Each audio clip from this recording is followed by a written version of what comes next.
Coming up next, your host, Carl Brown, State Executive Director of the District of Columbia Small Business Development Center. This is the Small Business Report. Welcome to the Small Business Report here on Sirius XM channel 141. Hey folks, I missed you and I hope you missed me as well. But look, we got Mike Bowman. He is the Delaware State Director, one of my peers, one of my guys, and I'm gonna tell you something, he is a phenomenal leader. He is on the board of directors for the America's SBDC. It was my pleasure serving with Mike, and at this point in time, being a protege of Mike. So, I mean, I love the guy. You know, he's phenomenal up there in Delaware, and he's going to talk to us about how he built out the Delaware Technology Park and all of the various programs that are offered at the Delaware SBDC. So we definitely want to check that out. As I promised, I got my man Mike Bowman out of Delaware. He is on the line with us, and he's going to tell us all about what's going on in Delaware, the Delaware SBDC, and some high-tech stuff that he's doing up there as well. So, hey, Mike, come on in and say hello to the folks. Hey, Carl. It's so great to be with you. It's a great honor to be on your show. I've heard so much about it, and I know a lot of my colleagues have been on, so I feel like I'm in good company. Hey, thank you. Thanks for being on the show, man. You know, it's certainly an honor to have you on the show. So look, man, you got 25 years experience in founding and growing the University of Delaware's Technology Park, and how that has compounded into an academic, community, and economic development ecosystem. Can you talk about that? Yeah, sure. So, you know, Delaware is a small state, and maybe what I'm going to tell you might not work at every state, but Delaware is kind of known to be a technology state all the way back to the DuPont family and all the businesses they built and others. We are the incorporation states. A lot of things that relate to technology have come out of Delaware. And so around here, I'm kind of known as the ecosystem builder over the last 25 years. The governor asked me back about that time if I would be interested in helping the state put together a technology park. I was in DuPont. I ran a tech business. I was a vice president there. And that actually kind of interested me because I like the idea of smaller companies participating in the space, and a technology park is a good way to do that. So we put together the pieces being the University of Delaware, the state of Delaware, and the private sector. And I agreed to be the first building in this site, which was university ground, right next to the university. And we started out with advanced materials as a theme. And over time, that morphed into life sciences as well, around the 2000 period. And later on became actually engaged in what I'll end up with around financial services. So my background, you know, I'm a chemical engineer by background, so I like technology. And we put together the pieces and put together a board we call a private-public academic partnership. That's the best way to describe it. When you do that, each of the parties has some things they're interested in getting out of it, and they're also agreeing to put something in it. So the university put the ground in it. Obviously, I'm the private sector putting the technology in it. And the academic is around all the assets that the university has as a tier one research university. That would include faculty, students, lab stuff that nobody else can afford, all that kind of thing. And so off we started. We started with one building, and this is kind of careful what you ask for. So I agreed to be CEO around 2000, 1999, 2000, because I'd left DuPont, actually helped sell the business to start another company. And I came back from Arizona, where it was based, back to Delaware as a CEO. So immediately I was ready to do new buildings, new companies, and so forth. And the city said, well, you can't build any new buildings because you don't have a road to the university. I said, what? How do I get that? So long story short, this is all relationships. I run into the head of DelDOT, who builds roads. And I said, have you ever done a public-private partnership? He said, I don't know what you're talking about. I said, easy. You give me the money, I'll build the road. And I did. So we contracted the building of the road, bike paths, the whole 9 yards, opened it up. And then they said, okay, the city said you can build buildings. So we've got a backlog of people who would like to come into this park. Not a bank in sight would finance it. Nobody, not the university would help, not the state, nobody. So I ended up partnering with the Science Center in Philadelphia, where the university was a shareholder back in mainframe computer days. They had a lot of shareholders. And I got to know the management of the Science Center in Philadelphia. And I said, did you ever do an export model? I said, what are you talking about? I said, well, we're the second largest shareholder here. You're not doing anything for us. How about you come down to Delaware and sign the note on some buildings? We'll do joint ventures. Long story short, we did. We built 3 joint venture buildings, wet labs, offices, primarily at wet labs for startup companies. So fast forward,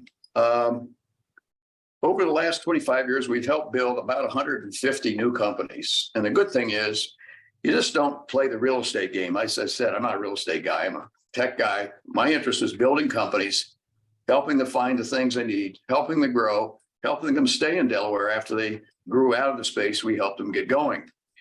And that's 150 companies. That turned out to be about $1 billion of investment that the companies won, grants that they won, all that kind of thing. So it's a big surge to the economy.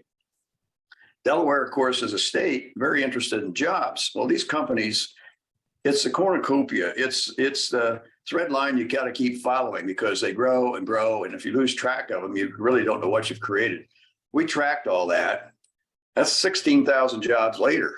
So that was a big impact for the state. Big And impact. to the point now, it's one of the largest employment bases for the state.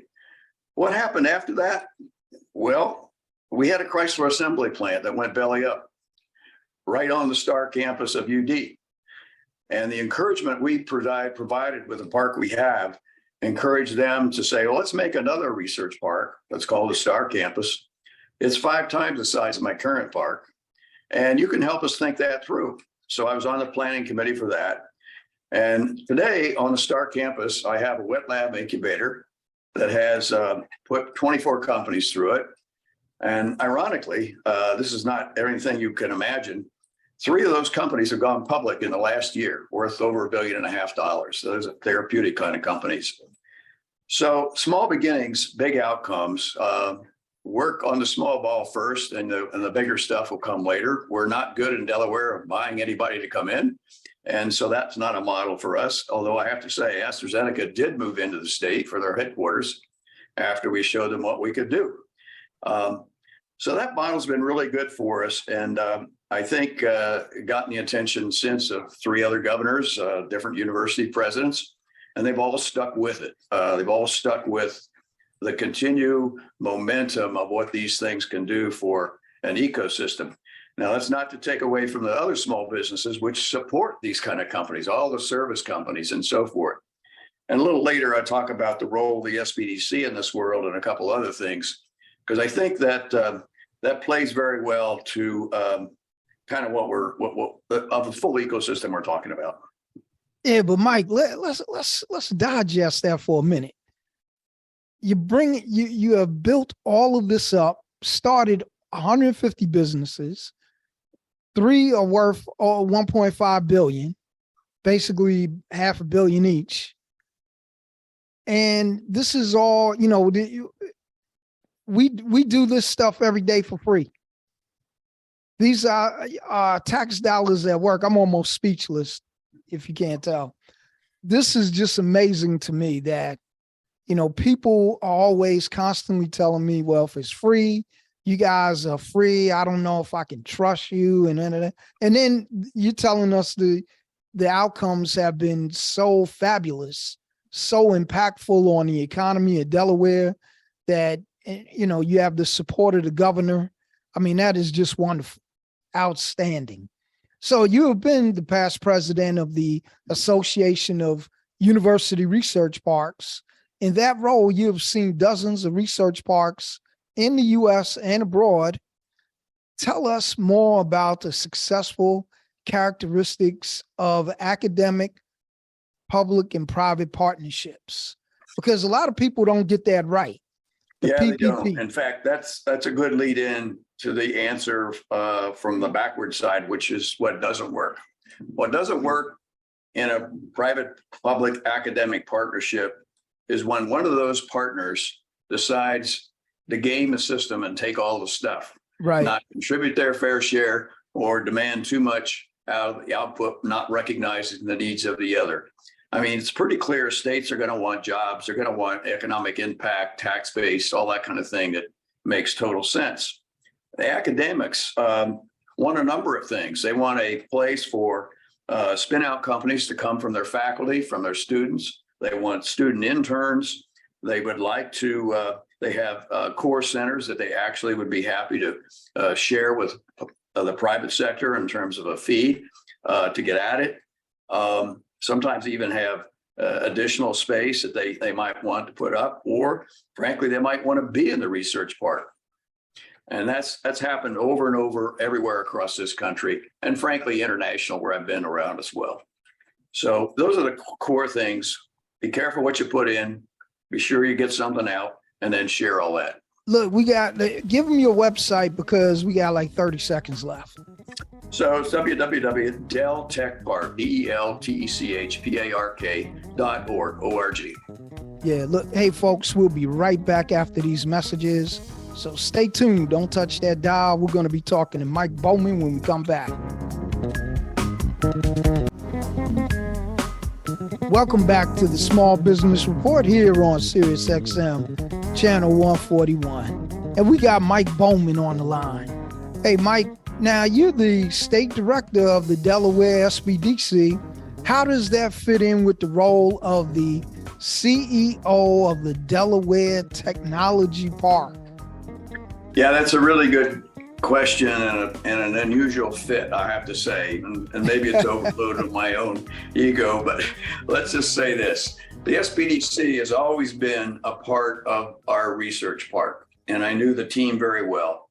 One of the things that they didn't do very well back in the day, and maybe it wasn't as necessary, was actually do the tech space and mentoring and coaching and actually advising tech companies. So they often asked for my help to do that just because I was in the park and ran the park. And in 2013, the state director here retired, and the university asked me if I'd be interested in applying for that. And I said, under one condition, which is I keep the research park. I found them symbiotic. The SBDC can help the research park can help small companies. And if I wear the two hats, to me, it's really a blur. It's one hat where I'm doing tech economic development. I'm working with small businesses anyway, and I just really valuable the output that comes out of that. What I did then is I found myself a really good tech manager to put in my organization who was profound in helping writing, coaching SBIRs, STTRs. 95% of the Delaware winners in SBIRs have come through the SBDC. We're known for helping small companies with grants, which is non-dilutive, as you know, all those kinds of things that help a company go. We help them with pitch decks, should they go to venture capital. And we have a program we call Idea Lab. It's a certified program. We have 3 people trained in that. And it asks 3 basic questions. So what? Who cares? Why you? And if you can't answer that, you don't really have much of a company, do you? It really not doesn't at all. matter whether it's tech or not. But if you can't do that real quick, I mean, that's even faster than an elevator pitch. But I was just thinking that. So we try to keep it simple because really this stuff in one level is simple. And when they overcomplicated it, it doesn't really help. So we do a lot of that. The state has a grant program called Edge Grants. We coach on those, and they're really good because they're $100K per winner, and we do them every 6 months, and there's 5 winners every 6 months. So there's $1 million going out every 6 months to tech companies that compete. So we have these different metrics we use. We have a FAST grant, which in SBA parlance is the fast lane of tech kind of companies, and there's a large network across the country for that. My simple message is if you're an SBDC, you should be looking to make sure you include that in your SBDC offerings. And you should find yourself a tech park, particularly a tier 1 research park, even if you're working within proximity. But if you're virtually doing it, that's fine. Even better is to be on site. And I'm encouraging the other way. I'm encouraging my university research park friends to be sure you include an SBDC in your thinking. They really go together. And when they're both humming, you get some awesome results because one lifts the other even further. It's space that you couldn't ever get. It's mentoring you couldn't get. And what happens is the success rate goes up to more like 80-90%, which is unusual for small companies, even in a risk area like technology. Since then, we've added cybersecurity to that, which is another form of technology. I got myself a certified expert from Wall Street. And so we do a lot of training around that, and 20 other states have picked up our program. So we're kind of known for this idea of hanging in technology, whether it's e-commerce and cyber, or whether it's a wet lab for chemistry or therapeutics.